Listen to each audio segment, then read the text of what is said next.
Hello mga day! Welcome back to me another video.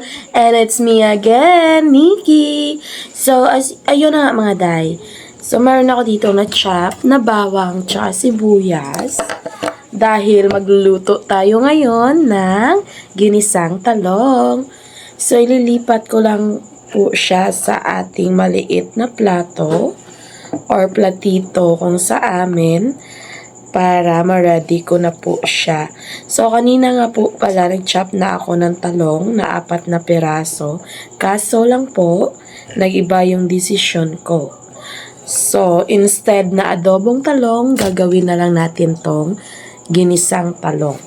So, kanina po, ang pagkakahiwa ko po dito ay ganito.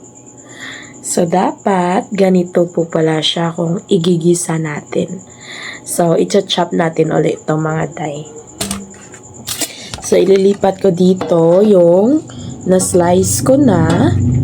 Ayan. So, ganyan po siya kaliit. Nakikita nyo ba? Ayan po siya mga day. So, i-chop natin siya ulit. Ayan. So, dapat ganito kaliliit yon mga day.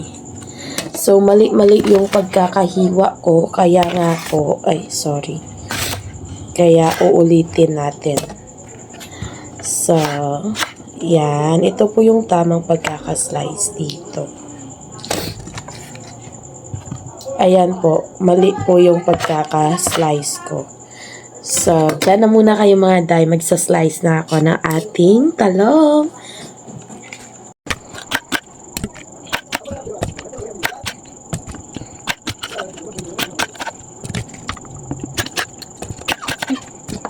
So, ito na yun mga day. I'm done chopping it. So, we're gonna wash it right now so that we can start our cooking show. So, let's go! So, ayan na siya mga day. Inuhugasan ko po siya. Ayan. So, konti lang po yung lulutuin natin dahil kami lang din po ng asawa ko ang kakain nito at hindi naman kumakain yung mga bata. So, ayan po. Hugasan lang po natin ito ng maigi at ilipat po dito sa isang lalagyanan natin. So, pasensya na po kayo mga day. Medyo madilim po konti kasi po hindi pa po nabalik yung ilaw namin dito ng Noneco o sa amin dito dahil po gawa ng bagyo, ng bagyong Tino. Kaya, ayun po hanggang ngayon wala pa kaming kuryente. So, di bali na po. Magtsaga-tsaga na lang muna tayo mga day. So, ayan. I'm done washing it. So, ito na po yung ating talong. So, hugasan natin ulit para sigurado malinis po. So, ayan na. So, ayun na nga mga day. Nag-ready na po ako dito ng ating kawali. Nagpapainit po ako ng kawali natin para masimula na natin yung pagigisa ng ating talong. So, habang naghihintay ako dito, sa konting clips lang po mga day na sana po yung talong pala, pagkatapos kong hiwain, inilagay ko po pala sa tubig para hindi po siya umitim. So, next time po, so, yun lang po, share ko po sa inyo. Pag nag-slice po kayo ng talong or eggplant, ilagay nyo po agad sa tubig na malinis para hindi po siya umitim. So, bumalik na po tayo dito sa ating kawali serye. So, ayan na po. Mainit na po yung ating kawali. Maglalagay na po ako ng mantika. Ayan. So, maglalagay lang tayo konti. Dahil hindi naman masarap pag maraming mantika. So, ayan. So, paiinitin lang natin siya ng konti. At maglalagay na ako ng sibuyas at bawang. So, ayan na. Mainit na yung ating mantika. Maglalagay na po ako ng bawang. Ayan. So, halu-haluin nyo lang po hanggang sa magkulay brown po ito. So, and then, pagkatapos po, medyo kulay brown na po siya, pwede nyo nang isunod yung ating sibuyas. Ayan. So, halu-haluin nyo lang po hanggang sa maging aromatic po yung amoy ng ating bawang at sibuyas. So, ayan. medyo okay na to. Luto na yung ating bawang at saka sibuyas. Isusunod naman natin yung ating eggplant or ang ating talong kanina na hiniwa. So, ayan. Ilalagay na natin at halong-haluin. At hayaan mo na dyan natin siya. Hanggang sa mamula-mula siya. So, halu-haluin lang natin siya mga day. So, pagkatapos yan, maglalagay lang ako ng konting tubig ng 1 cup of water. Ayan. So, lagyan lang natin siya at tatakpan natin siya. Babalikan natin mamaya pag lumambot na po siya. So, dito sa kabilang banda, habang pinapakuluan natin yung ating talong at hinihintay nating lumambot, so, mag-aano tayo muna ng itlog. Ito yung ating ilalagay mamaya sa ating ginisang talong.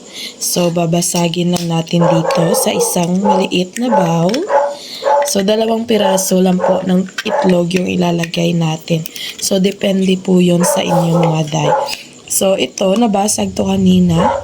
So, sayang naman. So, ilalagay natin siya mga day. Ayan.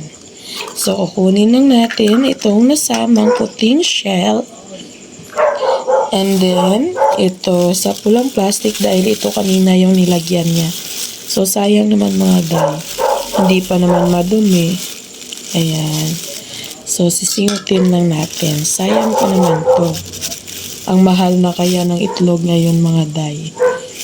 So, pagkatapos niyan, titignan muna natin kung merong may nasamang puting shell. And then, halu-haluin lang natin ito mga day. Ayan, we gonna scramble. So, ayan na mga day. Pwede na to. Halu-haluin lang natin. And then, maglalagay na tayo ng seasonings na dito. Maglagay ng seasoning. So, maglalagay lang ako konti. Ayan.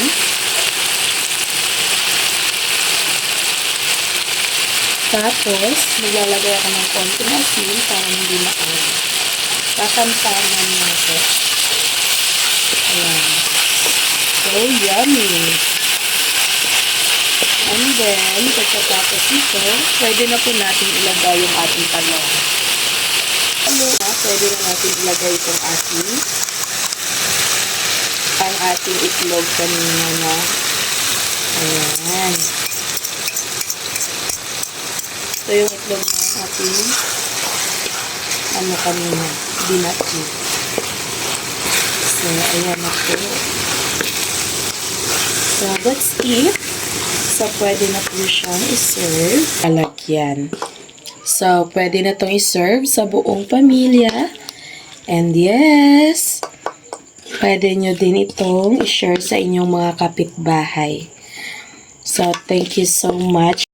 So, ito na mga dayong ating ginisang talong. So, you can share it with your whole family and you can share it also with your neighbors.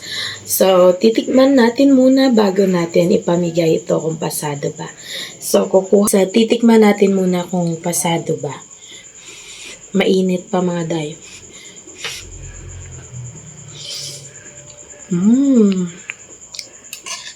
Harap.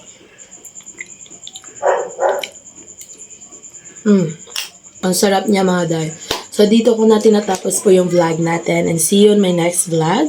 Mag-iwan na po kayo ng comment dyan sa baba kung anong gusto nyong ipagawa sa akin sa next vlog natin. So, thank you so much for watching. I hope you like it. And don't forget to like, share, and subscribe for more upcoming videos. Get to share. More share. Thank you so much.